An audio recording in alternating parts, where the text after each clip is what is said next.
સુરતના પાંડેસરા વિસ્તારમાં લુમ્સના કારખાનામાં કેટલાક કારીગરો દ્વારા હંગામો કરાયો હતો. કાપડના ભાવ વધારવાની માંગણીને લઈ કારીગરોએ હંગામો કર્યો હતો, જે ઘટના સીસીટીવીમાં કેદ થઈ. સુરતના પાંડેસરા વિસ્તારમાં કાપડ ઉદ્યોગમાં મજૂરીના ભાવ વધારાની માંગણીને લઈ લુમ્સ કારીગરો દ્વારા જબરજસ્ત વિરોધ પ્રદર્શન કરવામાં આવ્યું હતું. કારીગરોએ પ્રતિ મીટરે 5 થી 10 પૈસાનો વધારો કરવાની માંગણી સાથે 5 થી 7 જેટલા લુમ્સ કારખાનાઓને બાનમાં લીધા છે. કારખાનાઓમાં જઈ ઇલેક્ટ્રિક સ્વિચ ઓફ કરી હંગામો મચાવ્યો. વિરોધમાં લગભગ 50 થી વધુ કારીગરો જોડાયા. કાપડના ભાવ વધારાની માંગણી સાથે મચાવેલો સમગ્ર હોબાળો કારખાનામાં લાગેલા સીસીટીવીમાં કેદ થયો છે. બનાવની જાણ થતાં પાંડેસરા પોલીસ તુરંત સ્થળ પર દોડી આવી હતી. પોલીસે હવે સીસીટીવી ફૂટેજના આધારે હંગામો મચાવનાર કારીગરને શોધી કાઢવા સઘન તપાસ શરૂ કરી.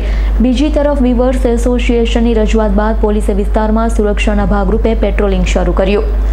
અન્ય કારખાનાઓ રાબેતા મુજબ ફરીથી શરૂ થઈ શકે, કામગીરી સામાન્ય બને તેવી આશા વ્યક્ત કરવામાં આવી. Bureau report, S9 news, Surat. અમારી તમામ માહિતીથી અપડેટ રહેવા માટે જોડાયેલા રહો S9 ન્યૂઝ સાથે.